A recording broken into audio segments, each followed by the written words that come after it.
Hello, and welcome to the Brooklyn Rail's 788th New Social Environment.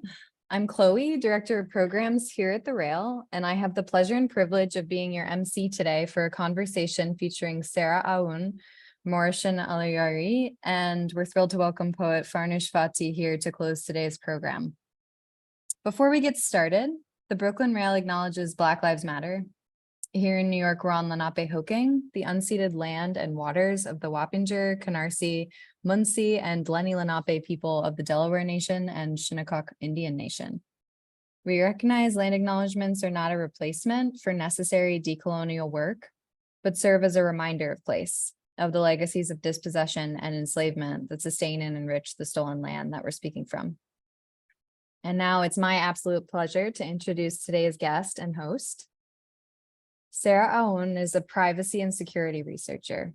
For the past decade, her work has primarily focused on providing privacy and security for vulnerable populations around the world. Most recently, she was the CTO and Vice President of Security at the Open Technology Fund, an organization that funds projects focused on countering censorship and surveillance. Sarah has worked as an operational security and counter-surveillance trainer and has served as a cybersecurity consultant for dozens of US and international NGOs. Morehshin Allahyari is a New York-based Iranian Kurdish artist using 3D simulation, video, sculpture, and digital fabrication as tools to refigure myth and history. Through archival practices and storytelling, her work weaves together complex counter-narratives in opposition to the lasting influence of Western technological colonialism in the context of Swana. Her work has been part of numerous exhibitions and is currently on view as part of Refigured at the Whitney Museum of American Art. And with that, it's my pleasure to pass it over to Morehshin. Thank you so much, Chloe, for this introduction and also for hosting this series. I am very grateful about being able to share these lectures and knowledge with your audiences and hopefully audiences in Iran as intended to.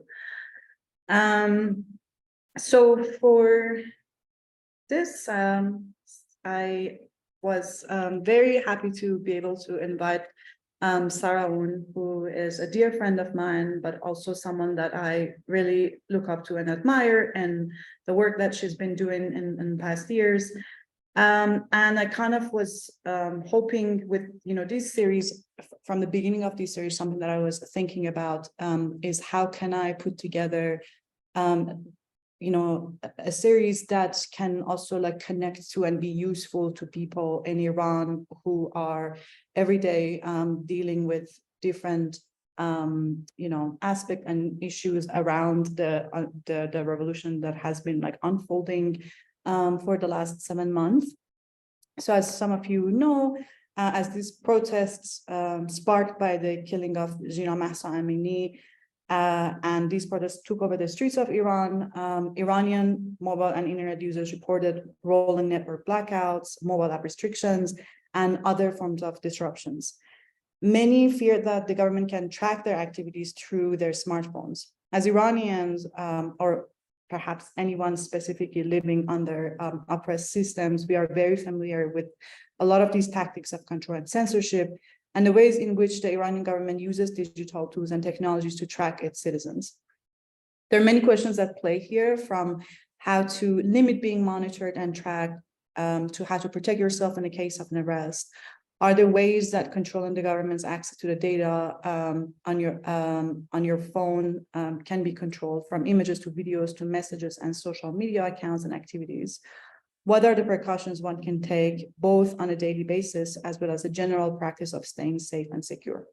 For those of us outside of Iran and in diaspora, what should we know and do better to protect our loved ones in Iran who we might be in contact and share information with? These are some of the questions that I was hoping today we can take away with what Sarah will be introducing, and also kind of thinking about these practice-based lectures, right? I am sure a lot of things that Sarah will talk about today can also be applied to anyone outside of Iran, to anyone who is interested in privacy and security. A lot of suggestions and way that, again, you can keep staying safe and secure online. So with that, Sarah, I would love to invite you to start your presentation. Somewhere I might like insert in some conversations and questions somewhere in between what you are presenting. And I will do my best to not interrupt you in that process. Thank you so much. Thank you. I was going to say, please do interrupt me. Actually, this is an invitation for everyone to interrupt me. To interrupt me during the presentation. I would love for this to be more of a conversation as much as possible. I obviously have some things to share and things to talk about. I know it brings up a lot of questions for people, especially if you're not really familiar with privacy and security and how it applies to protesting or organizing, or really just on your day-to-day life. So I will have an eye on the chat. So if you want to drop questions in the chat, please do so. Otherwise, just unmute and ask away as I walk through this. I can also take care of that, Sarah. I can look at for questions and I will bring them up to you as well. Okay, amazing. I am going to start by sharing my screen because I have something prepared for all of you today. Let's see. Let's do this. Okay, great. And the chat, pull it up. There we go. Okay, I have the chat, I have the presentation.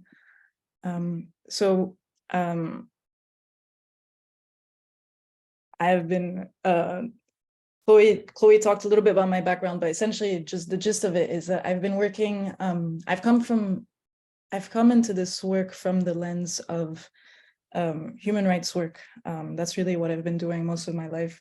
And then eventually kind of dived into privacy and security as I was doing all of this. And I work primarily with journalists and activists and human rights defenders. And my work has really taken me everywhere from the US. I'm based in the US now, but originally from Lebanon. I've done a lot of this work in the Middle East. I've also done it in like East Asia, North Africa, Latin America, really everywhere. And I've done a lot of this work in conflict zones, or like emergency zones, whether we're talking about Ukraine or Iran or Myanmar. Whenever there's something that's come up, a lot of my work has been around like supporting protesters on the ground or supporting journalists on the ground. And so this is really what we're going to talk about today. And I really want to start this conversation by just a very simple thought, which is, I think usually when we talk about privacy and security, a lot of people think of it as like your own privacy and security. And very often a lot of the privacy and security tips that you hear mean that you're adding additional steps to whatever habits and routine you're used to. Say you're in your house and you leave your house and you usually just close the door behind you. And then all of a sudden I come and I'm like, well, actually you also have to lock the door behind you. Like that's an extra step, that's a few extra seconds. It's a little bit more annoying and you're changing your habits. This is kind of, it's essentially the same idea, but just in a digital sense. And really at the end of the day, you're not only doing it to protect yourself, you're really doing it to protect the people that you're in community with and in network with. Your phone, unfortunately, today holds so much information, not only about you, but also about a lot of people that you're connected to. So if someone gets access to your phone or compromises your phone, it doesn't only expose you or puts you at risk, but it puts everyone else at risk that's around you. And so that's really important in the context of Iran. It's also really important in the context of the US. It's also really important, really just in any environment where there is a certain risk to privacy and security to individuals. So that's really kind of the premise of how we're starting, that it's not just about you, but really the people that you're in community with. Morehshin brought up a lot of very important questions. You brought up a lot of very important questions in the beginning of, there's been a lot of reports of Iranians having the police show up at their door, telling them where they were, which protests they were at, showing them evidence of their location. And it's been hard. It's usually hard to understand how governments or law enforcement agencies are able to track you down. And every government has different ways of doing this.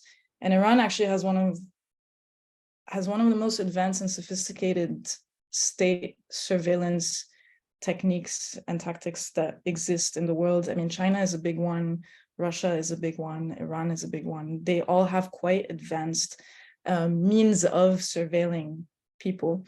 So for the sake of obviously this conversation, we're going to dive into this a little bit more and talk about how the Iranian government has managed to track protesters and track their phones. I'll start from here. We'll talk a little bit about this and then go into kind of practical tips on how to protect yourself and secure yourself, essentially. And that does apply in the context of Iran. It also applies in the context of New York City or wherever you are. So very recently, actually, with the last wave of protests that happened over the past few months, there's been a lot of investigation in trying to understand how the Iranian government is able to track people and track people's phones. And with that, there was the discovery of this system, the system called SIAM, which is a computer system, as you see here, a computer system that works behind the scenes of the cellular network, the Iranian cellular network, and it provides its operators with a broad menu of remote commands to alter, disrupt, and monitor how customers use their phones. That's pretty big, and that means access to a lot of information. The tools that are provided in the system in SIAM can slow down the data connection. They can break the encryption of phone calls. They can track the movements of individuals or large groups, and they can produce detailed metadata summaries of who spoke to whom, when, and where. Basically, SIAM can control if, where, when, and how users can communicate. It's not just a surveillance system, it's also a repression and control system that can limit the capability of users to dissent and protest in the context of Iran. It can slow down a phone's data speed and downgrade that speed and that network quality. And this is particularly important because not only does it obstruct a person's ability to use their phone, but it also makes the communication quite vulnerable to interception. So someone could essentially kind of get in between and intercept a text message or intercept a phone call. So when I say slow down the internet connection, I mean, if you have a phone and you have data and cellular network right now, you're probably on a 4G, 5G network. What SIAM does is that it essentially forces your connection back down to a 2G connection, if you remember when we had 2G connections. What that means is that one, it kind of renders your phone mostly useless, but really what it does is that it downgrades the encryption of that communication, which means that it opens up calls and text messages to interception, meaning that governments or anyone kind of surveilling that network can intercept a text message and can intercept a phone call. This allows obviously eavesdropping. This allows being able to spy basically on people who are on this network. It's very similar to something that happens in the US. Law enforcement agencies here have something called the MC catchers or stingray devices. And stingray devices are deployed also usually during protests and kind of do the same thing. They essentially slow down your internet connection to a 2G network. And then they can target phones that are on a 2G network and are able to essentially break the encryption and intercept phone calls and text messages. Being able to intercept text messages or phone call is obviously that means that they can read information that is being sent, but another thing that it does in terms of security is that it could expose two-factor authentication messages. You probably are familiar, like when you're kind of trying to log into a service, you put in your username and password, and then that service is like, let's verify it's really you. We're sending you a text message. And then they send you a text message that you receive on your phone. That is the text message that allows you to get into your account. If that text message is being sent on a 2G network, then that allows a government to essentially intercept it and maybe then hack into your account because they have that essentially that recovery code, that two-factor authentication message. And then that allows them to target you more specifically, to get into your account, to even target you with with malware. And I'll kind of get into that a little bit more specifically after. Other than the 2G versus 5G network situation, something else that CM does is that it has a location tracking power that's quite powerful and quite strong, which means that they're able to follow and map protests that are taking place across the country. There have been a lot of Iranians have reported receiving text messages or phone calls from the police informing them of where they had been, at which protests they had been, and warning them not to attend protests. Some people have received home visits from law enforcement agencies and police, also kind of saying the same thing, like warning them not to attend protests and telling them that they know where they had been. And they're doing that by essentially using this program and being able to track the location of people. So in tracking this information and in drilling down on this information, they can get a lot of personal information, obviously, about any given customer that has a mobile number.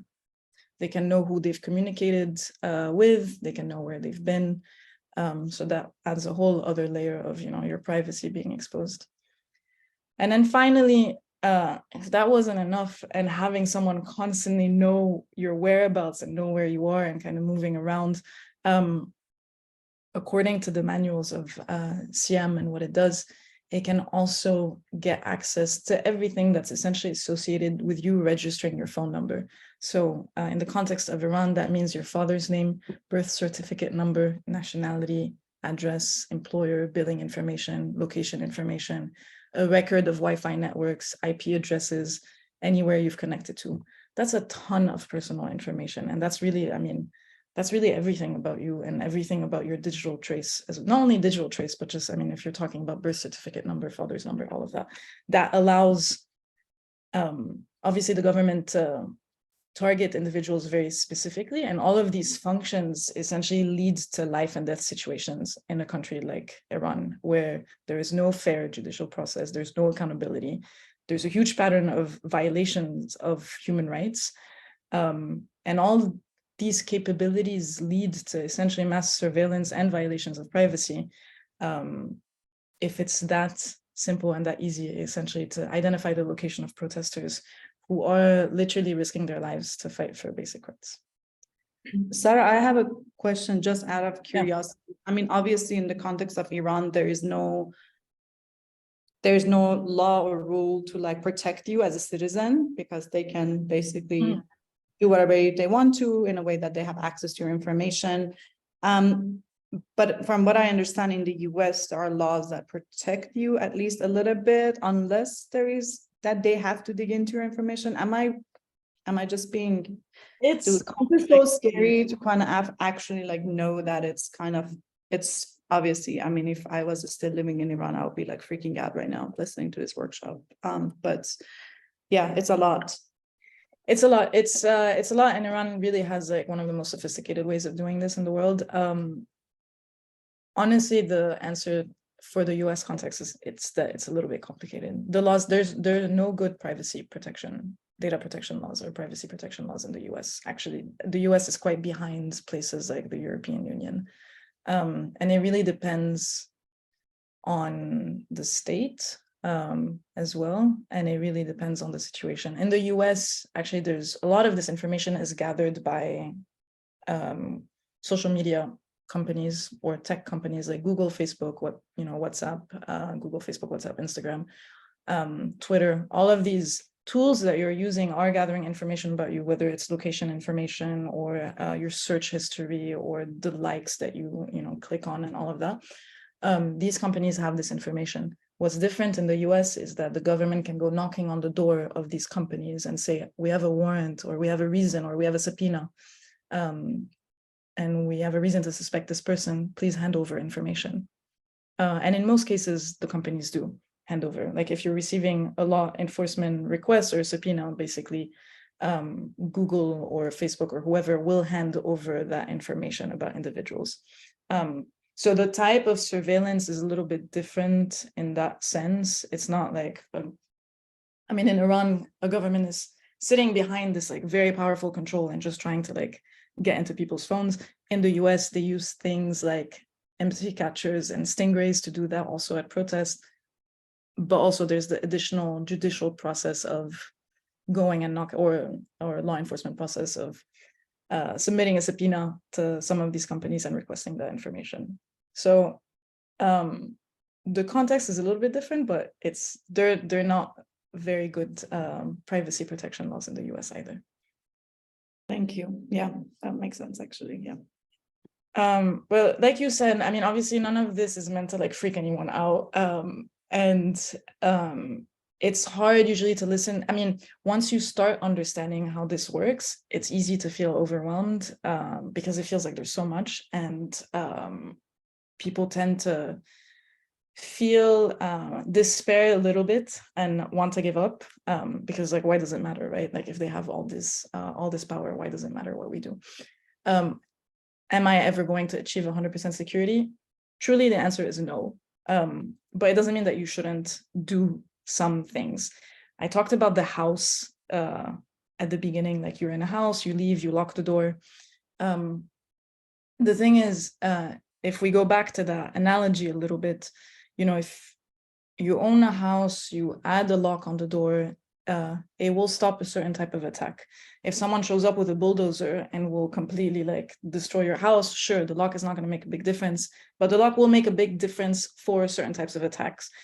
Security cameras will make a difference for certain type of attacks.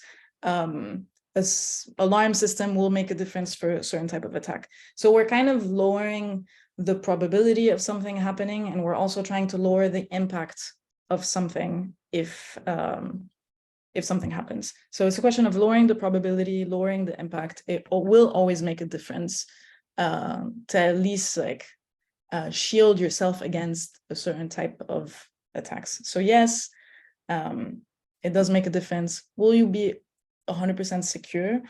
No, because no one is 100% secure because if someone really wants to get at you and they have the resources, the money and the time, they might be able to, but it does make a difference, at least for certain types of attacks. So when we think about digital security, I kind of like this image because it kind of breaks down a little bit all the different areas of digital security. You're thinking about securing your identity, securing devices, communication, network access. We'll talk a little bit about some of these and how these essentially help in the context of Iran or in the context of New York, like I said. So we'll go through some of this stuff. And I'll start by talking about securing your accounts. And to start with that, the most important thing, or maybe the most common and easiest attack that happens, whether it's in the US or Iran or China or the Middle East or whatever, actually, this is a question for you, Morehshin. What is the most common attack that usually is used to target people, whether you're a protester, a dissident, or just like a person hanging out in your Brooklyn apartment? Like in my experience, yeah. If you know, so totally like in the context of like phishing or like something like that. Yeah, phishing. Right. It is phishing. You know what phishing is, or do you care to like unpack phishing for us? Sorry, I don't think you knew you were signing up for like a quiz on you. No, I sign up this idea of like you receive a text message and it says it's from somewhere that like is familiar or like looks official. Like I guess one thing that you like I guess mentioned to me before is like the DHL example. You receive like a text on your phone and it says something like, click here because you have a package and you click on a wrong link, and then it obviously like you're opening up your information to a certain kind of security vulnerability. Yeah, absolutely. I mean, this is exactly it. I'm sure everyone has experienced it, and I would be curious to know if someone has never experienced this actually, but it's usually it's like an email that you receive or a text message or phone call that you receive, and it can be anything from, hey, you just won a free trip to Costa Rica, click here to claim your prize, to something a little bit more specific like, oh no, your account has been compromised, click here to reset your password, or hey, this is the IRS calling and we need your social security number because you owe the government $50,000. It's just anything to like get you to give personal information, to hand over credentials, to click on a link, which then will download and install malware on your computer, or to just give, confidential information. That's a phishing attack. Generally, a phishing attack is broad. A spear phishing attack is one that is way more specific to you. So if you were a protester in Iran, I would target you specifically being like, hey, like I'm a BBC journalist and I'm super interested in your coverage of what's happening on the ground. I think we could work together, like click here to schedule a meeting with me. But then by clicking here, it downloads malware on your phone or your computer, and that malware can essentially take over your device and maybe spy on you, essentially. So that's a spear phishing attack. Like I said, in the context of Iran, those are attacks that have happened quite specifically. And like you see in the highlight here, it says right now they go after everyone who they're interested in terms of this revolution, especially people who are working in nonprofits. Those are probably the more like specific spear phishing attacks. But essentially, some of these state actors establish credibility and trust over time by masking themselves as anti-regime voices and supporters of the protest movement, and they build relationship with targets. And then at some point, they develop a big state-sponsored phishing operation where they target people very specifically. Like I said, phishing attacks are the most common attacks that happen. Are also quite easy to establish. And you mentioned the DHL example. This is one of them. This is taken from a real, very famous international case. In this case, a person is receiving this text message, DHL shipment, blah, blah, blah, click on this link. This person was based in Canada. This person, Omar Abdulaziz, based in Canada, was a collaborator of Jamal Khashoggi, who, if you remember, was the Washington Post reporter who was murdered in the Saudi embassy in Turkey. So Jamal Khashoggi thought that the messages that he was sending to his fellow Saudi dissident, Omar Abdulaziz, were hidden and cloaked in WhatsApp security. WhatsApp is secure. We'll talk about it in a bit. But in reality, they were compromised, and they were compromised because Omar Abdulaziz, his phone, had been infected by Pegasus, and Pegasus is the name of a powerful piece of malware that is designed to spy on its users. So Omar had received this text message, clicked on the link, it downloaded something on his phone, and then the people then who had access to his phone had access to everything on his phone, whether it's text messages or phone calls or photos or emails or whatever. So that's phishing. Essentially, phishing can lead you to click on things, download things. People can try and get access to your accounts. And there's a bunch of different ways of dealing with it. Sometimes it's having like an antivirus, anti-malware software. For folks here on this call, I would suggest, if you have a Gmail account, which I'm assuming most people have, if you go to myaccount.google.com/security or security checkup, it leads you to this page where you can kind of review like how many devices you have that are logged into your Gmail account. Is your two-step verification on? We'll talk about this in a bit as well. Do other third parties have access to your data? What are some recent critical security events? I do this for myself once or twice a year, where I just review this and just make sure there's nothing kind of suspicious there. So that's an easy thing to do with your email account, at least. There's a bunch of different things that you can do. Obviously, for the sake of time, we can't get into them, but that's one quick piece of advice. Generally, what you want to remember is that you want to trust your gut. Like if you receive a text message and it feels kind of off and you haven't ordered anything from DHL, so why are you receiving this text message from DHL? Like if you have that gut feeling, just trust it. That's the most important thing. You want to look out for like typos, bad grammar, links that don't really have a connection to the service. And going back to the DHL example, DHL is sending you a link that is sundaydeals.com. That's kind of weird. Why is it not the DHL website? So those are things that you want to look out for, essentially. Any kind of attachments that you haven't asked for, and any kind of social pressure. So you just want to be careful of that. And then if you receive an email or a message that's like, oh no, your Netflix is compromised or your Amazon account is compromised, click here to reset your link. Instead of clicking on the link, just literally open up a tab and like go to Amazon.com or like Netflix.com, go to your security settings and then change your passwords there, as opposed to clicking on the link. The clicking on links, that's how essentially people fall for phishing attacks as well, which is some of the stuff that happens in Iran. Very quickly, other things that are really important, and again, that protect against things like phishing attacks are passwords. Passwords generally, but two things really specifically to remember about passwords. One, they need to be long, and they need to be long because a password like password 123, it would take an average computer like 6 seconds to break it. If your password is battery horse staple, which is a bit more random and kind of longer, it would take an average computer a few centuries to get into it. But really, most importantly, one is the length. The second thing is the uniqueness of your password. And I say uniqueness of password because let's assume, again, you've been targeted by a phishing attack, and that phishing attack has compromised one of your passwords.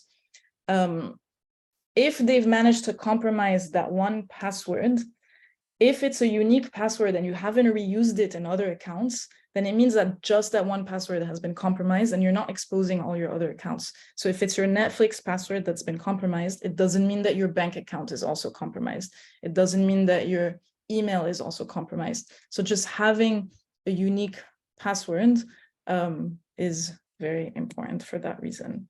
Can I ask a quick question here, Sarah? Do you suggest, there are like kind of like plugins or kind of things, like software you can use that will remember your passwords? Because if you have so many different passwords for different accounts, like how do you remember them except for like maybe writing them down on a piece of paper or like putting them on your phone? I'm not sure even that is a good idea. Yeah.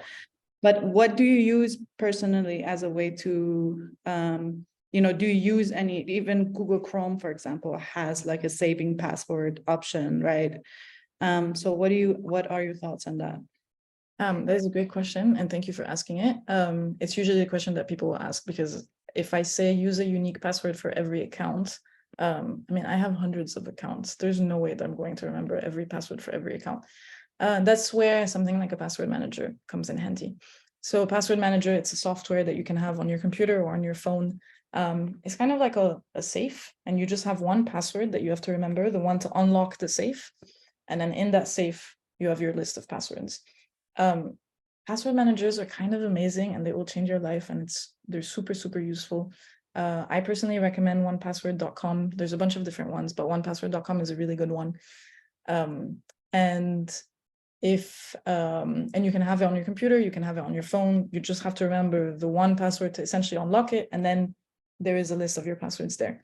It seems maybe a little bit counterintuitive to put everything in one place, because what if that one place then gets compromised? The thing is, they're saved in an encrypted way, meaning that even if they were subjected to a hack, the list of passwords is actually encrypted, and the hacker would not be able to actually unencrypt your passwords, because the key to unencrypt your passwords is the password that you have in your head, essentially. So you don't, like, between this, I guess, and Google Chrome, the saving options on Google Chrome, for example, as a browser that saves things, do you recommend like onepassword.com versus the Chrome thing? I personally prefer this for a few reasons. One, this is built as a password manager, and the passwords are saved in an encrypted way. The Chrome password manager, like saving passwords to Chrome, it's not a bad idea. It's better than just having one password for everything. The difference is if someone has access to your computer and just goes to Chrome, your list of passwords is there. Like, it's just easily accessible. There's no code or there's no password to kind of like get access to that list. It's easily compromised. So it just depends on your situation. And if someone has essentially kind of physical access to your phone or to your laptop, and then your list of passwords is easily accessible versus having them in a safe. So yes, thank you. And we have also a question here from ACP. They're asking if having VPNs or a service like Cloudflare would make any difference. I'm assuming this is in the context of maybe the phishing, but that's when they asked it. I'm not sure. ACP, if you could clarify that question. Yeah, if you want to clarify, go ahead. Having a VPN or a service like Cloudflare, I mean, there's services that are useful for certain contexts, not so much in the context of fish. I mean, yes, maybe in the context of phishing, but it's a little bit more technical and more specific. It's, say someone is trying to get you to click on a link, and by clicking on that link, it will really reveal your location or your IP address. Then using a VPN will mask the IP address. But it's a little bit more technical, it's a little bit more specific, but generally, does a VPN help for phishing? No, not necessarily. Okay, yeah, and thank you for that. And there's one more question, I guess, here. I'm gonna just ask it and we can move to this other parts of your presentation, Sarah. Is that someone is saying that they're in a library, so they can't ask it themselves, they're just sending it. So I read it. So that just recently, there's been a report of a scam call to a parent claiming that a child had been kidnapped and a ransom was demanded. The kidnapper had cloned the child's voice using AI. Can the panel address how AI complicates all of this 100-fold, both for dissidents and hostile nations as well as anywhere else? The very easy answer is yes, absolutely. AI makes it a lot more complicated. I don't know if you've seen the deep fakes videos where with AI and technology, someone is able to like use the face of like Putin or Obama and like make them talk and say things. They look very believable, and this can be spread online. It can lead to misinformation, disinformation. And again, here the use of AI to alter voices or to pretend that you're someone else. Yes, of course, the AI complicates this a lot, especially because most people don't have a very good understanding of AI and have trouble also recognizing AI. Most recently with ChatGPT, if you've seen it, one thing that ChatGPT has done is that people have asked, like, how can you write me a program to coordinate a phishing attack? And then ChatGPT has given that information. So it's pretty intense and it's pretty difficult. But this is a conversation. I mean, this is a longer conversation. Okay, I'll quickly move on just for the sake of time and then get back to questions. So one, password is very important to protect your accounts because we're still talking about securing your accounts, right? And under the context of phishing and of targeting, one, password is very important to secure your accounts. Two is two-factor authentication. Two-factor authentication, like I mentioned before, you know, it's like a text message that you receive with a code to allow you to get back into your account. And I also mentioned that if you're in a situation or in a context like Iran or a protest in the US where stingrays are being used, or really actually generally, to receiving an SMS two-factor authentication is not the most secure, safest way of doing it. But thankfully, there are different methods of two-factor authentication, which I would recommend over SMS. One of them is what you would call like software authentication or software token. If people have used something like Duo Security or Google Authenticator, that's one of them. In this case, it's the one that I'm talking about is called Authy. It's an application that you can download on your phone, and it generates a code every 30 seconds for you to get back into your account. It doesn't require an internet connection. It's free. It's super easy to use. I use it. I love it. And it's a replacement of something like SMS. So in the context of Iran, someone would be able to download something like this and rely on that as opposed to SMS. The most secure method of doing two-factor authentication is something called a security key. One of the manufacturers of security key is YubiKey, and it's this little device that looks like a USB, but you can put it on in your phone or in your computer, and it authenticates you. It says like this is, it recognizes you as the owner of this account, and then lets you in the account. It's something physical. In the context of Iran, it's difficult to get. Myself and some other people have managed to get a bunch of these keys into Iran for protesters and people with very high security risk. They're just not really easily accessible in certain places in the world, but in the US, in Europe, you can purchase them and you can use them to secure your accounts. that is technically the most useful and secure way of securing an account. We're going to talk a little bit about secure communication. Like I mentioned before, WhatsApp, Signal, what do you use? What do you do in Iran? What is the difference between WhatsApp and Signal? There's a big misconception, I think, usually about WhatsApp. People think WhatsApp is not encrypted, or say that very loosely, like WhatsApp is not encrypted. The thing is the Signal protocol. So Signal and WhatsApp are messaging applications. You can download them on your phone. You can text people back and forth. Both of them are encrypted. This Signal actually is kind of the gold standard of encrypted communication and secure communication and private communication, because your text messages are encrypted and because they don't save any metadata. Metadata is basically not the content of your message, but who you're talking to, at what time, what group chats you're in. So not the content, but just all the information around it. Signal doesn't save any of it. WhatsApp saves the metadata, but the encryption of the messages themselves, the Signal encryption protocol is the one that's on WhatsApp. So they're both encrypted. The difference is just who is saving what. In the context of Iran, something that's really useful, or the context of actually just like protests and the risk of physical access to your phone, something that's very useful is disappearing messages. You can turn them on in the settings of both WhatsApp and Signal, and it will auto-delete messages. So that protects against physical access to your phone.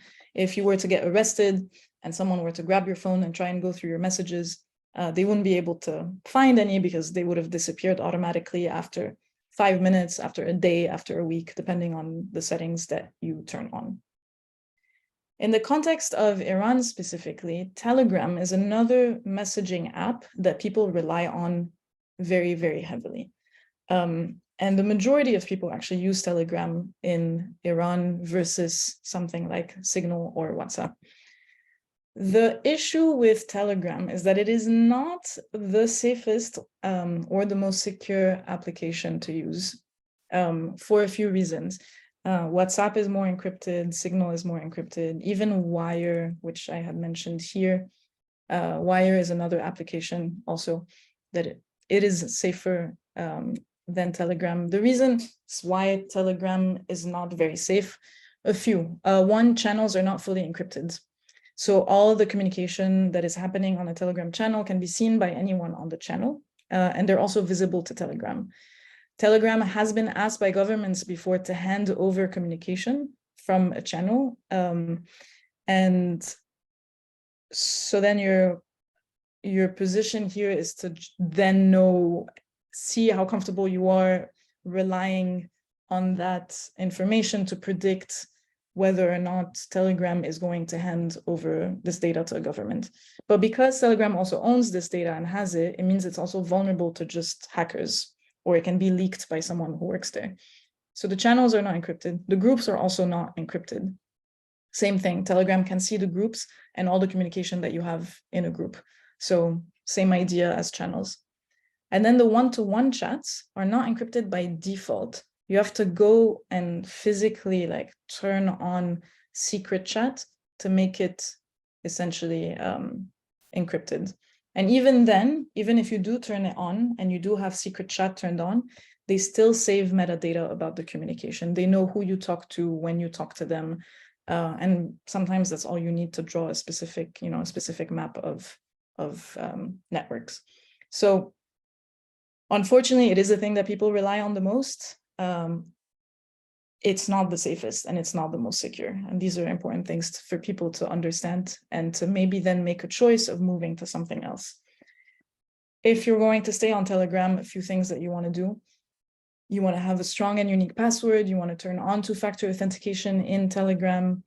You want to make sure that you also have a password, a good password and two-factor authentication on the email recovery that's used for Telegram. And you also want to use self-destruct messages, which is the same as disappearing messages, essentially to make sure that these messages disappear.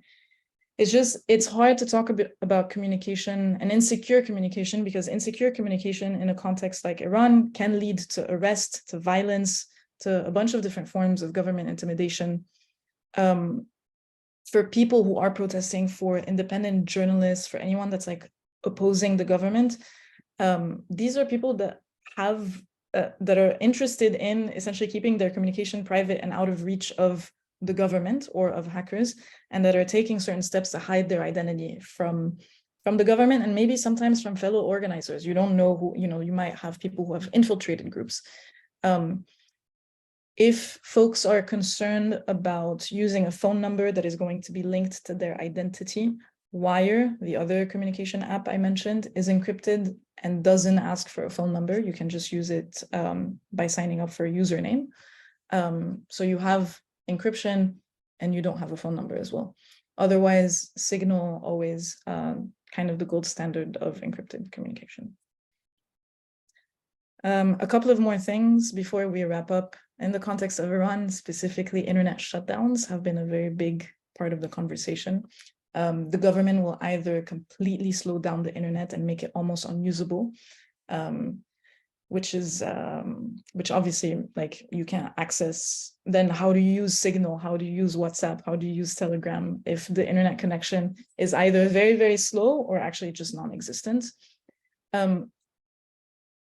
People have gotten very creative in the context of Iran. I won't go through all the ways that people have done it, but when the government has blocked the IP addresses of applications such as Signal or WhatsApp, these companies have created proxies where essentially you're kind of like circumventing the censorship. You're circumventing the censorship and you're still able to get to Signal or WhatsApp.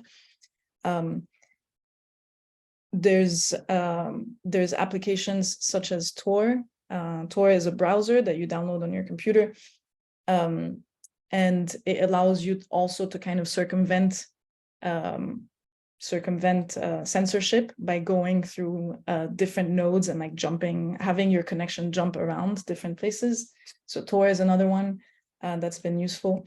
And then there's this app also called Bridgeify, which has been very popular recently in the past few years in the context of internet shutdowns.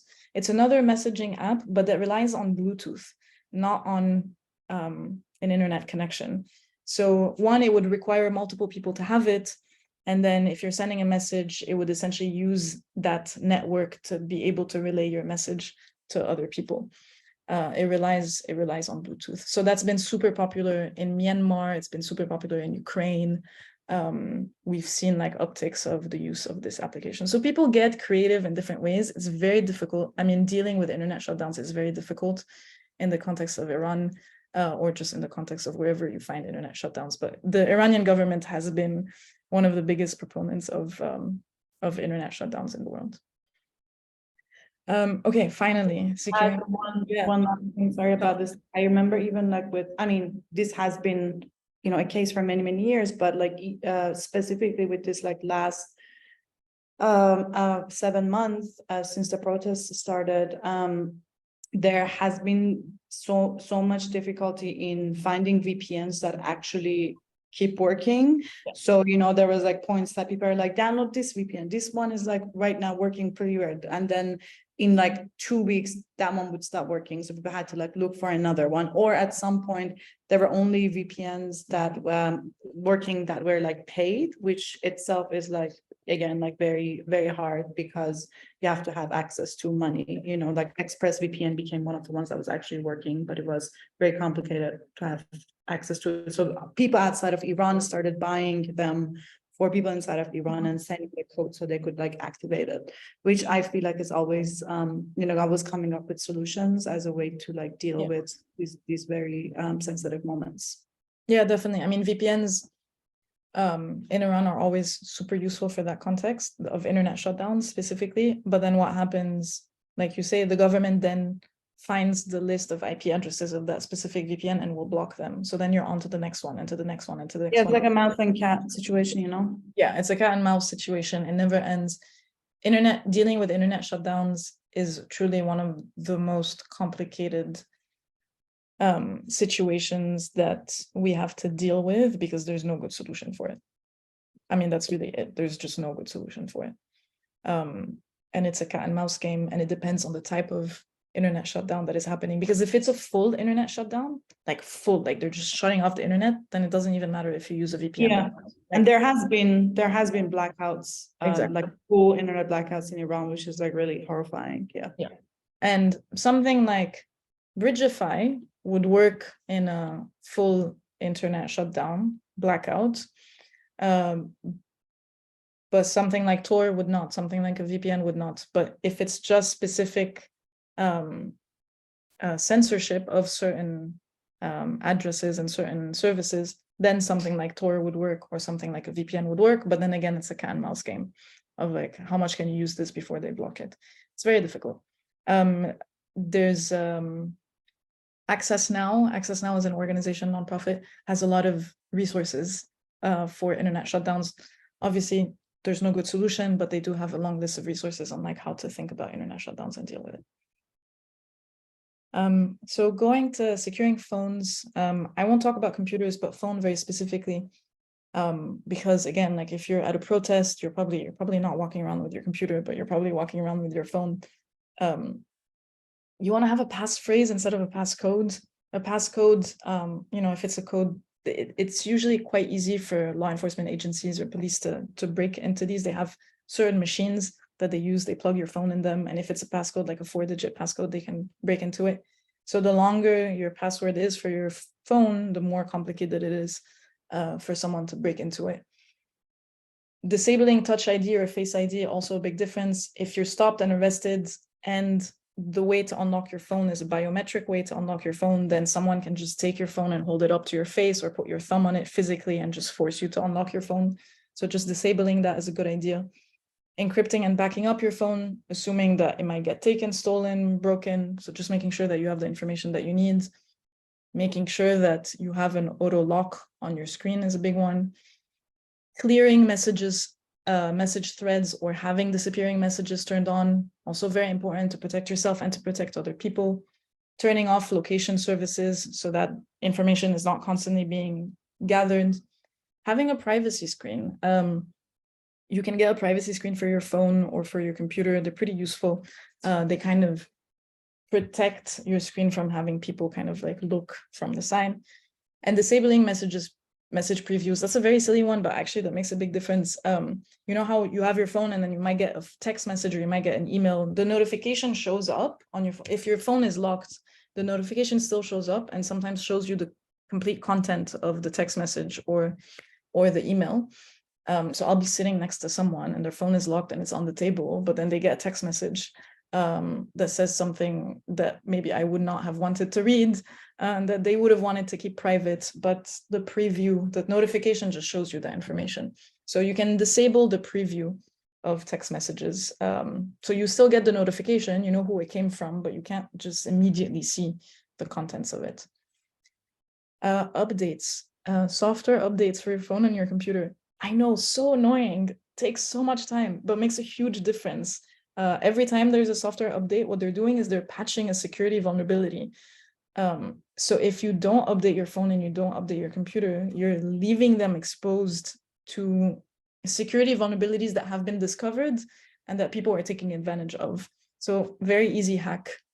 You definitely want to keep your softwares updated. I know it's annoying. And then, for your phone, you can make sure it gets erased after a certain number of attempts of someone trying to get into your phone.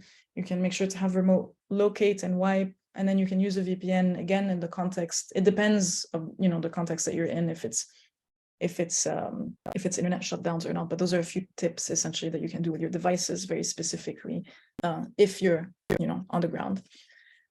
Finally, these are the last few things I'll say before we move to questions and more of a conversation, but Bluetooth and Wi-Fi signals can track your location. Private companies do it all the time. You asked me in the US, like, what does that mean in the US context? All these private companies track, collect, and share consumer information for advertising purposes or for whatever, but they have this information. That means that US police can request location data from people based on a specific time and place of people that they want to investigate, so they can ask all this information. If you're not using these things, these features on your phone, definitely just switch them off, because the more you switch these things off, the more you're kind of preserving your privacy, whether you're at a protest or not. You want to minimize location tracking. I mentioned turning off these things, but delete your search history from your browser to protect against phone seizure. Delete past location history information from your phone, or just really consider turning off location services temporarily if you're on the ground protesting. I know this is a ton of information. It's also like there's so much that you can do and so much more that you can do. This is stuff that we're sharing in like 40 minutes, 45 minutes of a conversation. But I'll share resources at the end where you can find a lot of this information. You can also turn your phone off. As long as your phone is turned on, your phone is pinging cell towers, and cell towers are collecting that information. There is a metadata footprint that is being collected. So you can just turn it off completely. You can also just use airplane mode if you still want to use your phone to take photos and videos. And then, like I said, the biometric unlock thing is a big deal because, people can just like physically force you to unlock your phone with your finger or your face, so you might want to turn it off. Software updates again. And then protecting your information online. I said, we talked about securing your accounts, but that also means like how much information are you putting on Facebook or Instagram, and who are you tagging in these photos? If you're at a protest and taking photos and then posting them online, you're not only exposing yourself, you're exposing a bunch of other people. So a lot of these protest photos have been used to identify protesters and target them. So just being aware and conscious of these things, of the information that you're sharing about yourself and other people, very important. And then encrypted communication. If you're at a protest, like I said, there's MC captures, stingrays. If you're in Iran, CM, all of this will slow down your internet connection. Try to break encryption. So just make sure to keep, using encrypted communication for things like that. Like I mentioned, there's a lot of resources for that. This is some of them. I'll put them in the chat. And also, if folks want to get in touch and continue this conversation or have very specific security privacy questions, I'm happy to answer them. But this is essentially kind of the gist of like, we're talking about security and privacy in Iran, in the context of Iran, in the context of, a very, very difficult one, of very strong surveillance capabilities by a government, and like what you can do essentially to at least increase the baseline of your security and privacy. Thank you so much for this. This was so helpful. I learned a lot, and I'm excited for us to also, again, we will add Farsi subtitles to this when in a bit to post it online. So hopefully it will be also accessible to more people in Iran. So yeah, I see there are some questions here, and I think we have around Chloe, maybe correct me if I'm wrong, but I think we have maybe around 10-15 minutes for Q&A before we go to Farnoosh for the reading. Am I correct? Yeah, that's exactly right. So if anyone has additional questions besides what's in the chat already, feel free to post and we'll make the rounds to you. I think Melissa has a question and wants to go first. So I'll give Melissa the chance to unmute. I'm not sure. That's not my area of expertise, but I'm sure they will. Hi. Questions. Oh, okay. Okay, so this is going back to the kidnapper case. It's like the option of having tools to check metadata might help in this case, like, like downloading the video and check the metadata or something like this, or not at all. And then I have another one that is, if I have Telegram on my computer, can Telegram have also access to the files in my computer and images and all of this? Those are great questions. The first one, metadata. Yes, there's a bunch of tools. Let me see off the top of my head. Checker. There's a lot of metadata tools that you can use to essentially check metadata. This is what a lot of like investigative reporters do. It's a lot of like verification that happens, especially for like videos and photos taken from conflict zones. Like you want to verify that they're real and true. So there are metadata checker tools that you can use. This is some of them here, but there's a bunch of different ones. If you just search online on Google, you might you'll find a bunch of metadata checkers.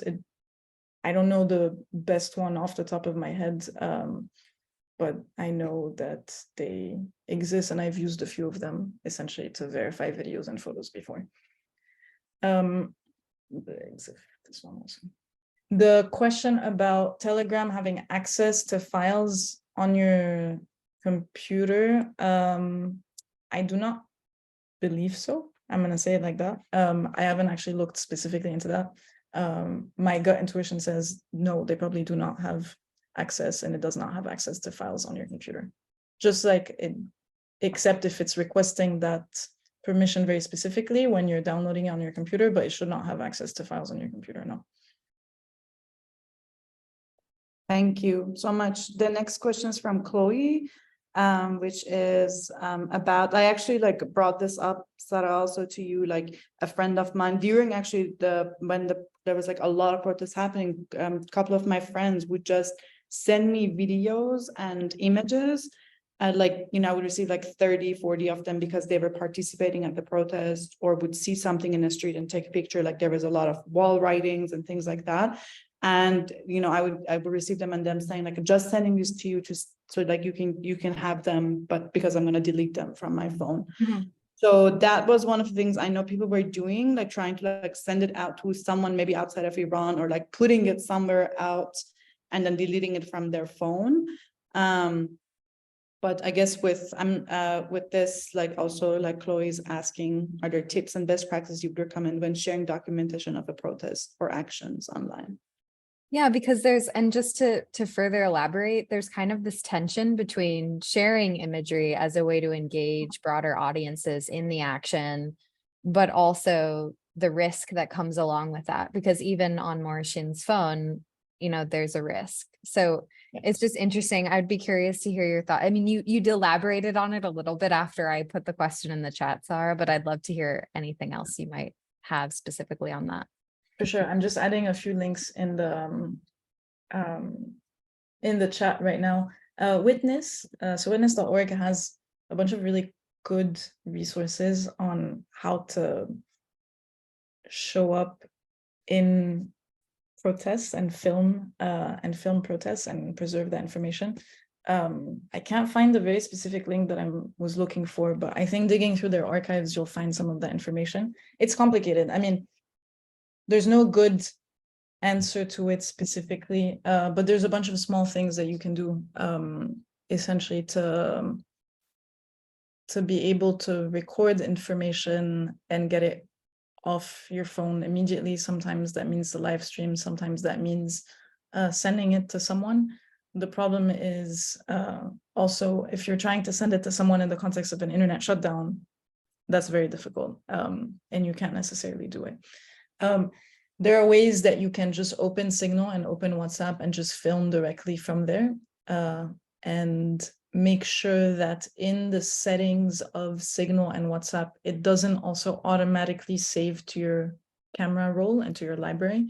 So then if you're filming or taking photos from WhatsApp or Signal and sending them to someone specifically, it's not also automatically saving on your phone. So if someone were to go through your phone in your library, they will not find these photos and these videos.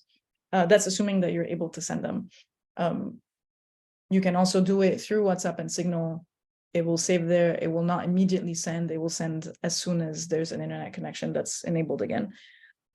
Signal also has another tool that they released not too long ago, which is the ability to blur people's faces on videos and images, specifically for that reason of like protecting people's information. If you're taking photos at a protest or taking photos at taking photos or videos at a protest and you want to protect people's identities, then you can just use the blur tool on Signal to hide people's faces, to not expose them as well.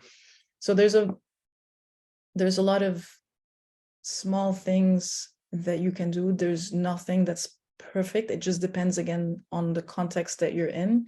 If you're in the US or if you're in Iran, if there's an internet shutdown, if there's not an internet shutdown.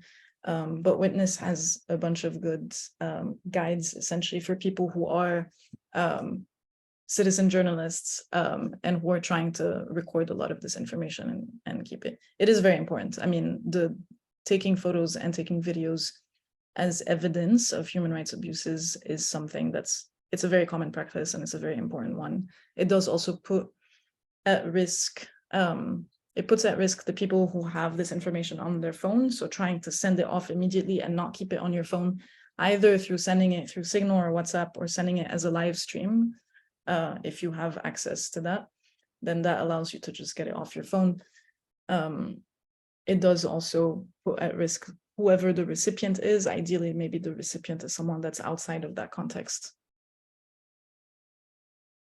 Thank you for Mhm. that answer.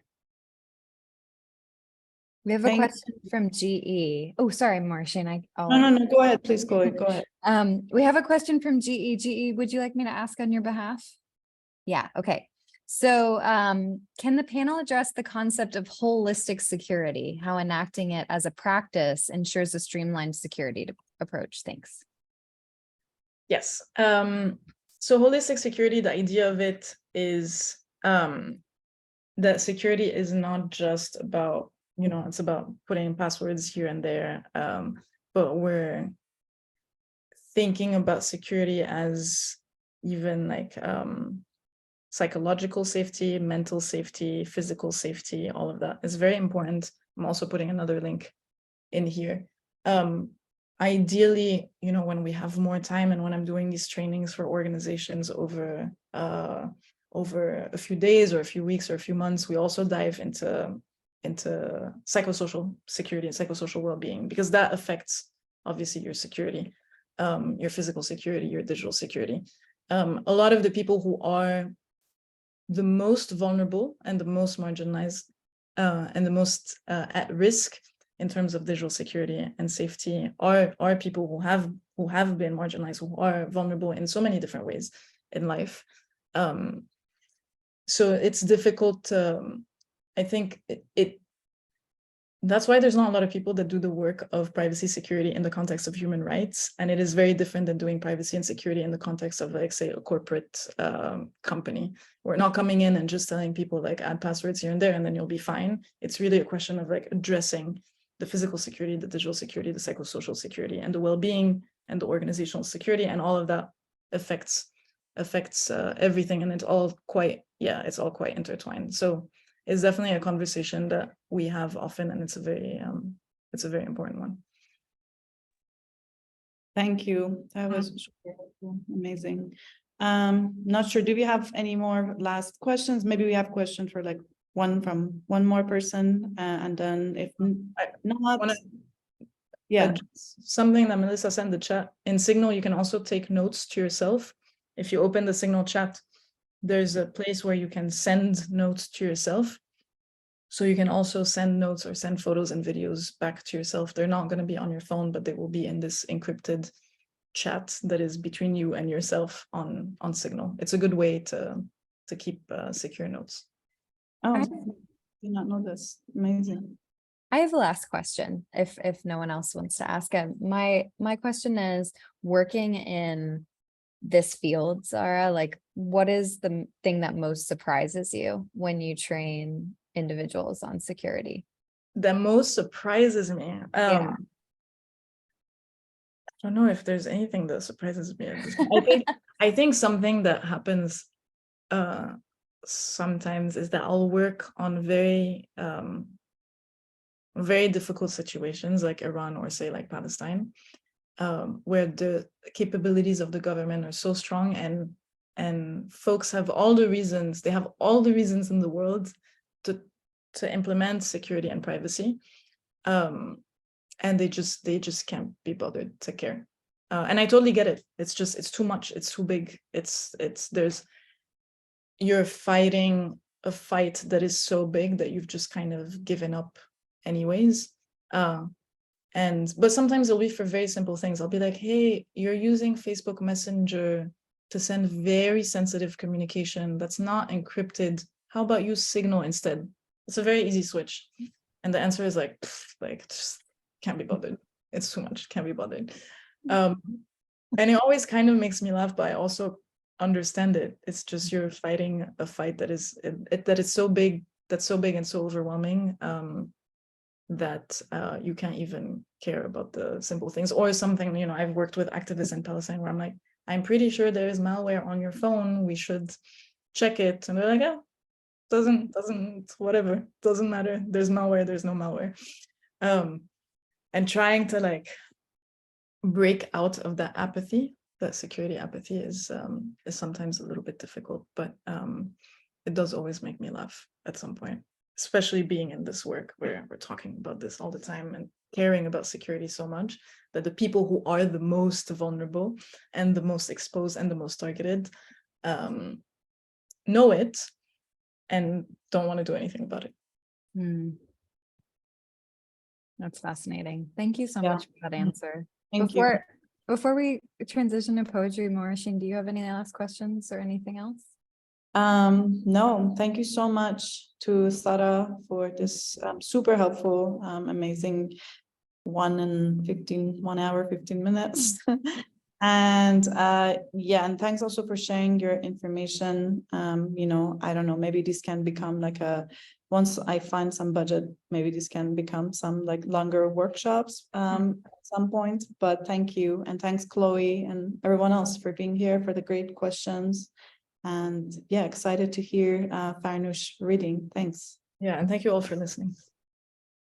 Wow, yeah, thank you so much from me as well. I was over here just furiously taking notes. So thank you, Sarah and Morehshin, and thank you to all of you for those incredibly enriching questions. At The Rail, we have a tradition of ending our community events with a poetry reading. And today I'm thrilled to welcome our poet laureate of the day, Farnoosh Fathi, to the stage. Farnoosh Fathi is the author of Great Guns, editor of Joan Murray Drafts, Fragments, and Poems, and founder of the Young Artists Language and Devotion Alliance. Poems from her forthcoming collection, Granny Cloud, were recently adapted for Dolores Goes to Poetry City, a new play by Darcy Denigan, and staged by the Wilbury Theater. She lives in New York. Please join me in welcoming Farnoosh. Thank you so much. Thank you, Chloe. Thank you, Eleanor. Thank you, Carolyn. And thank you, Fong at The Rail. As you can see from having just heard this wonderful presentation from Sarah and curated by Morehshin, the Brooklyn Rail goes above and beyond in their generosity and their vigorousness of offering culture that is moment to moment, connecting people, educating them, uplifting their work. And it's also my favorite poetry publication and arts periodical. So I just want to say thank you so much for everything that you do. And to encourage everyone, if you aren't subscribed or if you are subscribed or want to support The Rail, please do that. It's as you can see, it's precious. It's precious. Yeah, just really, I'm really grateful to be here. I'm going to read two poems, and the first one was kind of loosely inspired by a film by Farooq Farrokhzad, a documentary that she did about her visit to a leper colony, people living with leprosy in Iran, and that film has always haunted me and stayed with me. And anyway, this poem is called I Roll Casino. A letter slit at the table. Stardome notes, can you like without a figure? Went into the leper's casino, a letter slit. Out came sports of roses. There a face buried into the bed, a coin in its depth making faces. An eyelash trotted on 4 legs of sea. Now little sea came to her on horseback, parting rhymes along the path to picnic on a fond spot in eclipse. On the spot I placed a slop of kiss to the dots above the letters, sucking to the earth, laid down to the O cape of the leper, sucking grass ass, like a CPR on a worm far below the earth it kissed, for the letter to begin pumping. Their eyes latched, rolled their eyes, yes, royal and some moss, squeezed blind-born morning. Each eye rolled, stopped, endeavorance in the jackpot pose. 7-7, whoop jug, the sum drops its valley. Night lays one, my ode passes. And then one more that's longer, but not too long. I think it's, yeah, it's longer. It's like three pages double spaced. And it's called Dinner Wise. And I think my parents are here. My mom and dad. Oh, there's my dad on his bed. Hi, Dad. I'm sure my mom's not far, but anyway, this one has, they both appear, or father and mother both appear in this poem. So it's called Dinner Wise. 3 fish leapt like 3 eyes above the table. Where shall I drop my wick? On what pad shall I set the time between my legs? The hills leapt one another, each trying to cover their bald spot left by the children who sunset there. At night, they all want to know where I hang my hat at night. That's that I'm living for all, which includes me, which I am, looking on, eases what I am. Is this your father's seat on which a spine is drying? The plate is overflowing you. May I, your table and your seats musical? An ornament is near to take me high, where my parents' signatures hang like banners in outer space, blimp space on Watt walls. There's my armchair on which my spine is drying and my father's ornament. A pigeon, just the feathers, perched on it in hot lingerie, a bullet of grass lodged, growing, headed sideways to work like him. God help me not to forget it, my way. A vein takes the first step, wet, covering the table. Each turns a corner of the spider's guess, and I, suffice it to enter the foyer, my partner, powder my nose with a donut and reveal my Jell-O garter. But further, when I look down at what I must eat, or read by light, or attempt to tweeze the cherry from the comma, every gesture faces completion. My eye coin tosses open and shut, seeing and not, that all the arrows of the grass are released, and the droppings, seeing the green blades of seeing coming for me, the way I was or did not held my breath, I drop this pleasant country wave, hypercoloring my greeting. Something I can't do is there. It's getting late, now I've seen too much. A flaming laundry line, hung with a bodybuilder's marvelous underthings, the scant underthings of quiet. Tush now, 'tis so exotic, like the cuisine of sleepwalkers, chewing in their chambrous pauses, what pauses in them to listen to? Don't call it craft, it's called sleep eating, pearls, soap bars, and a boyfriend pillow pushed from the long intestine. And the hand of a poet looking on and weeping and crossing it out of hearing. The floor covered with boyfriend pillows shaped like your long intestine, stuffed with, I know they can hear this, the distraught whisperings of balloon animals, all gun running from the theater, costumed in half-horse promises, and I hear them, lax, laying over a puddle so the pregnant may cross. The water, a drum now that the rain is tapping like a chin. One's good hand is gloved, reaching for the balloon compartment inside the horse, but that is about time, a time kept quiet by the town's porter, power top, doing a jig on a virgin stool while the organ pipes blow to keep balloon eyelashes from touching the floor. The porter's head, meanwhile, shall rise this way and soon become useless for looking through lunar sliding doors of people, out at the people themselves, and whistling what the songs know best, like he's posed to. Such a dowry. The mountaintops are gleaming, laden with many goldfish bags, zip-locked in eyelids that are surely lifting, but who can make out a symbol? I show you now, the balloon branded in the horse's side. It is inflating with what will be my morning breath, so on your special day you can know it. Nunchucks, how kind I was, you exclaimed, and to me, turning red, turning blue, the bloated fished out oranges rolling about my snaking arms, living b-ball hoops for pearls, and waterfall manes, or falling main waters braid on 2 fingers that point to the eyes, yours and braid, and weed and stand, and a plane made of a house of card flies overhead, and the sea gets more profound. But who wouldn't do the same for one who has eaten her soap and her pearls? Thank you. Farnoosh, thank you so much. That was amazing. Thank you. Thank you for that reading.